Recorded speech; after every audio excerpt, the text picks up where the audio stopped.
Sahih al-Bukhari. Bismillahirrahmanirrahim, të nderuar vëllezër dhe motra, mirë se erdhët në takimin e radhës rreth komentit të Sahih Bukhariut.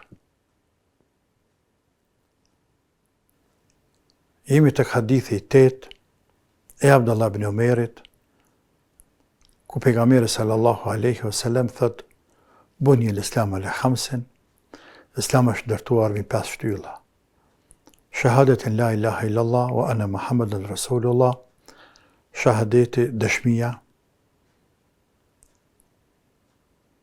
se Allah është një i vetëm që meriton të adhurohet me të drejtë dhe askush tjetër, dhe se Muhamedi është dërguari i Allahut, dërguari i tij, wa iqamis salati, falja namazit, wa itai zakati, dhënia zakatit, wal hajji, kryerja e haxhit, wa sami Ramadan, dhe agjëri muajit Ramazan.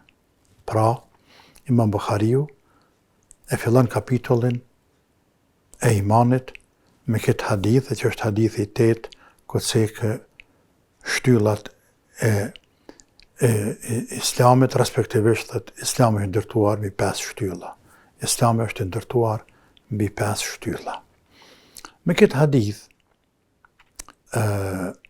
e neve të cekëm e lartë në dersën e kaluar për përkufizimin e imanit dhe se imani shtohet dhe pakohet. Imam Bukhariu, Allah e pasmëshiruar, don që nëpërmjet këtij hadithi me sinjalizu edhe diçka tjetër se këtë sekhet Islami, atje thot kapitulli iman.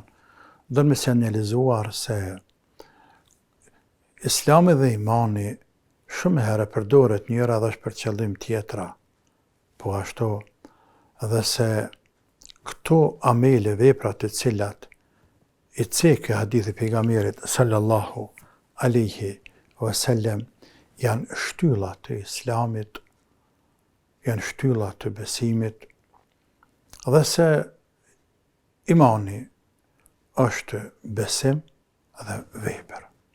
Besim, fjalë dhe vepër. Dhe kjo përkufizohet me këtë hadith. Dëshmi, bindje, tani dëshmi se Zoti është një, pejgamberi dërguari i tij, për thu shahadetin me gojë, e pastaj veprim, për fal namazin, për jep zakatin, për kryen haxhin, për haxhin Ramazan, për haxhin Ramazan. Këto janë veprim, pra përkufizim e imanit. Me këtë hadith, pejgamberi sallallahu alaihi wasallam don me na treguar neve ummetit e tij se ky Islam ka që madh. Krejt Islami është ndërtuar mbi 5 shtylla. Dhe në mënyrë indirekte po e ngjason me një objekt, thuaj një shtëpi, thuaj një pallat, i cili është i ndërtuar, i vendosur mbi 5 shtylla të forta. Të forta, atë sa e mbajnë atë objekt, atë ndërtesë, pa asnjë problem. E që në kupton, pa ato shtylla, ai objekt, klapa Islami, bie rënohet. Nëse ato shtylla prezente, të forta, dhe ndërtesa është e fortë, Islami është i fortë. O rënuan ato, o rënuan ndërtesa, o rënu Islami. Ndërsa gjërat e tjera, të cilat vendosen mbi atë ndërtesë, ato e zbukurojnë, e hjeshojnë, e bëjnë më madhështor, e kompletojnë edhe më shumë, por lënia ndonjëre prej tyre nuk e rënon Islamin. Kjo është shumë e rëndësishme të kuptohet. Lënia ndonjëre prej tyre, apo bërja ndonjë të keqe, mja qitë një të keqe këtë Islami për mi, ose nalë ndërtesës, nuk e rënon Islamin. Sepse këto shtylla e ka të forta, e dopson, por nuk e rënon. Për shembull konkret. Pra, shtyllat, janë këtu 5 shtylla. Mbi to, ky Islam i madh. Po nëse lën diçka tani pikë kësaj nalë që është, ti Islamit të madh, shtyllat më singuc, se këto rënuan, shkoj, por mbi këto, nëse lën diçka, e lën do një farës për e krye, do një detyrë për e bë. E dëpson, por nuk e rënon. Për shembull, dikush nuk e respekton prindërit e vet. E ka lënë një farës për e krye? Po. E ka dobësu Islamin, po nuk e ka rënuar. Ose ka bërë diçka të kundërt me Islamin, si fjala vije, ka pi alkohol. Pani nuk del pi dinit, nuk e rënon Islamin. Shtyllat i ka, temeli është. Andaj, pejgamberi Zotit, sallallahu alaihi wasallam, do me tregu në përmjet i hadithi, pra se ky Islam është ndërtuar në 5 shtylla, dhe ato shtylla janë. Shahadetin la ilaha illallah, wa anna Muhammeden Rasulullah. Dëshmia të pranuarit me zemër, të shqiptuarit me gojë, se Allah është një, nuk ka tjetër pas tina. Ajo është krijuesi vetëm, ajo është Zoti i gjithësisë. Ai është mbreta e sundosaj. Nuk ka njeriu Zot tjetër pas Allahut. Dhe nuk meriton askush të adhurohet tjetër pas Allahut. Dhe nuk meriton askush të lutet pas Allahut. Nuk meriton. Dhe nuk meriton askush të kërkoj për ti në ndonjë ndihmë që së në krynë fuqia njeriut pas Allahut. Tash mos kuptohem e thonë, s'bë me lyp ndihmë një gotuj, që edhe është ndihmë ama një gotuj, ama këte. Jo, gjëra ndihma ku njeriu vetë ty lype një super fuqie, për diçkafe që asë në bëjnë njerëz të rëndëmt. A nëpse edhe punë të rëndëmta që i bëjnë njerëzit, i bëjnë me lejen e Allahut. Edhe një gotuj nëse tep dikush tep me lejen e Allahut. Pra, Allahut i drejtohemi, e madhrojmë, i përkushtohemi, për të falemi, për të agjërojmë, edhe atë e madhrojmë, atë e përkujtojmë, ati gjinizohemi, ati i përulim edhe kështu me radhë. Wa anna Muhammeden Rasulullah, dhe se Muhammed është i dërguari i Zotit. Andaj, krejt që të thata i dërguari i Zotit, dohet me besu. Krejt që të thata i dërguari i Zotit, dohet me punu. Dohet me punu, robi. Fjalët e pejgamberit, urdhrat e tina, kërkesat e tina, po ndalesat e tina, dohet zbatuar. Sepse është pjesë e shahadetit, e imanit. Dhe kjo është shahadeti, që ne në ditë njëtën e përdeshme themi, e din shahadetin, thuma shahadetin, cili është shahadeti, shprehe. është ashhadu an la ilaha illallah, wa ashhadu anna Muhammeden abduhu wa rasuluhu, ose shkurtimisht, la ilaha illallah Muhammedur Rasulullah. Edhe kjo ban. Edhe këtë formë shkurtuar ban. La ilaha illallah Muhammedur Rasulullah. Ose në formë të gjatë, shka në hadith, ashhadu an la ilaha illallah wa ashhadu anna Muhammeden abduhu wa rasuluhu. Besoj me zemër, e deklaroj me gojë, se Allahu është një, nuk ka tjetër që meriton të adhurohet pas tij, dhe se Muhamedi është rob dhe i dërguar e Allah. Pra është njeri rob, nuk ka me laçe. Rob njeri, se na bie, pi bive të Ademit. Pi bive të Ademit.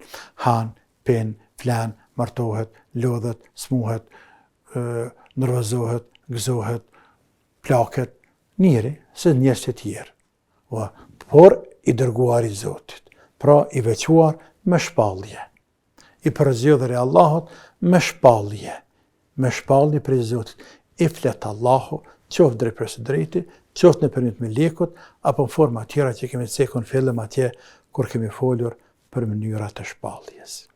Pra kjo është kushti i parë, shtylla e parë e Islamit, është shahadeti. Shtylla e dytë, që është cekur për në hadith, wa iqamis salati, falja namazit.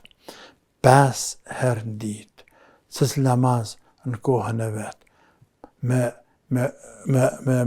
recitatet e veta. Secili farz me recitatet e veta dhe me formën e vet, qysh e ka legjitimuar i Madhi Zot dhe qysh na ka legjitimuar pejgamberi i tij dhe na ka mësuar pejgamberi i tij alayhi salatu wassalam. Me i falën farzët dhe i falën sunetet. Me falë namazën robi. Namazën me falë robi. La ilaha illallah. Me një herë pas shahadetit vjen namazi. Me një herë. Nuk ka vepër tjetër që del para namazit. Nuk ka farz, detyrë, punë të hajrit, më primar, më madhështor, më të rëndësishëm për robën se sa namazi. Nuk ka diçka që kërkon Zoti më shumë për robën se sa namazi. Shtyllë e fesë? Na thamë shtyllë e fesë, pa të rënohet feja. Rënohet feja. Pastaj, shtylla e tretë, dhënia e zakatit, o ita i zaka, e që është për qëllim nxjerrja e një sasie të pasurisë brenda vitit, një herë në vit, me kushte të caktuara, o a jap shoqërisë. Atë bëjmë pjesë fukarate, nevojtartë, ata që kontribuojnë me fjalën e Zotit edhe ata që meritojnë, e që Allah i ka cekë 8 lloje, 8 kategori njerëzish, lloje të cilët meritojnë me marrë zakatin në surën At-Tauba. Farzi 4, i ardhur këtë hadith të Abdullah ibn Amirit, është kryerja e haxhit, e që është për qëllim shkuarja në haxh një herë në jetë, në vend të caktuar në Mekë, në kohë të caktuar në muajt e haxhit, për të kryer rite të caktuara që i ka caktuar Allahu dhe nëpërmjet melekut Xhibril ja ka mësuar pejgamberit Muhammed sallallahu alaihi wasallam, e pejgamberi Muhammed na ka mësuar neve duke thënë khudhu anni manasikakum fa inni la adri hal ahujju ba'da 'ami hadha am la. Khudhu anni manasikakum. Merr prej meje formën e kryerjes së haxhit.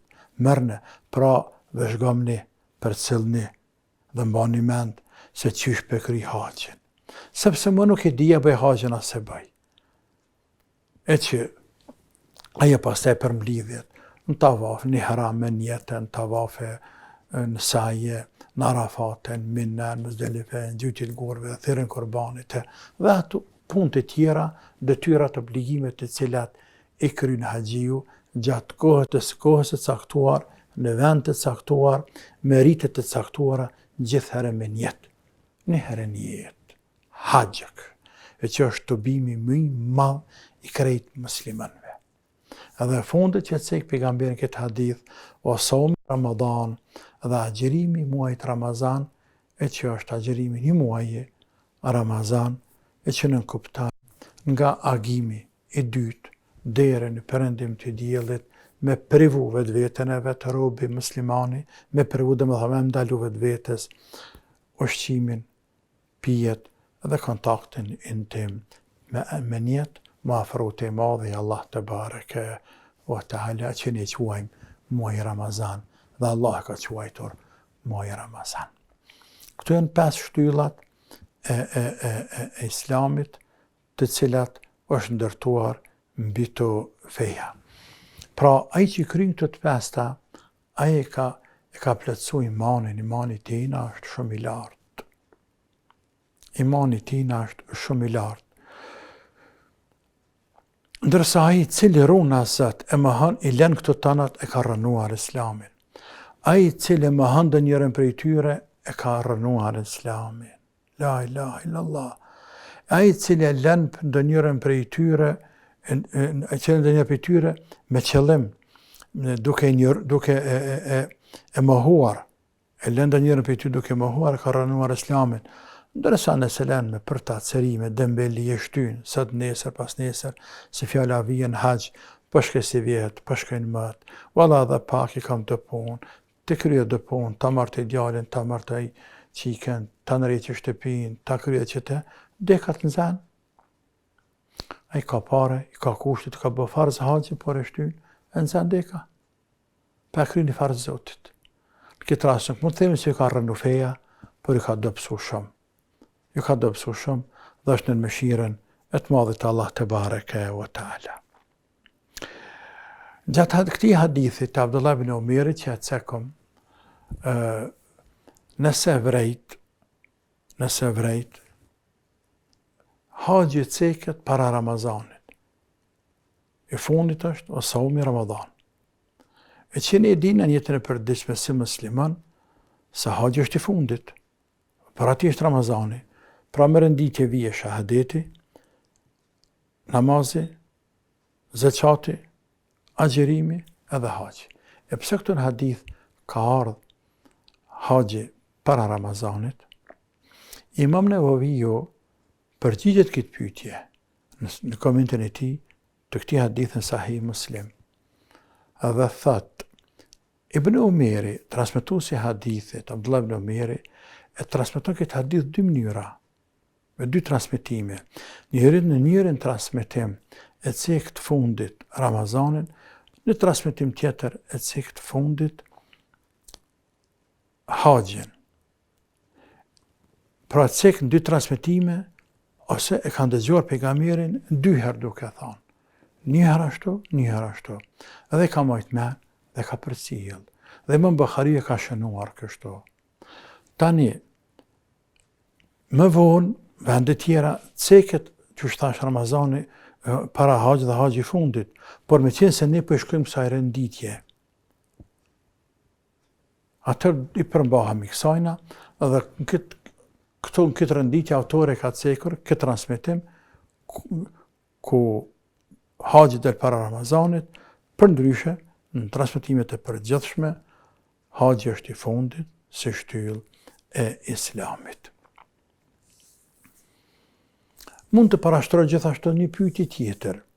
A thu pse janë cekur vetëm këtë shtylla dhe nuk janë cekur shtyllat e tjera? Se fjala vije të besimin zë, se fjala vije o cek besimin Allah, për nuk cek besimin në melaqe, nuk cek besimin libra të shejta, nuk cek besimin kadan, kader, nuk cek besimin ditën e kiametit, këtë haditha, të shtyllat besimit. Ajni hanefive, në koment të këtij hadithi thot, qëllimi me shahadet çka është? Është besimi i Allahut, është besimi i pejgamberit sallallahu alaihi wasallam. Me atë që ka ardhur, e pejgamberi ka ardhur Kurani i pejgamberit dhe ka ardhur dini. Andaj vetë kuptohet se kur ta besosh Zotin hak, kur ta besosh pejgamberin hak sallallahu alaihi wasallam, e beson edhe Kur'anin hak. Kur të besosh edhe Kur'anin hak, i beson edhe fjalët e pejgamberit hak, edhe beson se në Kur'an ceket dita e gjykimit, Kur'an ceket besimin e laçe, Kur'an ceket besimin në xhenet e xhehenam, besimin në kader, andaj vetë shtyllat e tjera të imanit futen këto. Andaj nuk ka nevojë me cek, sepse kuptohen ato. Allahu e din më së miri dhe deri në takimin e radhës. Assalamu alaikum wa rahmatullahi wa barakatuh.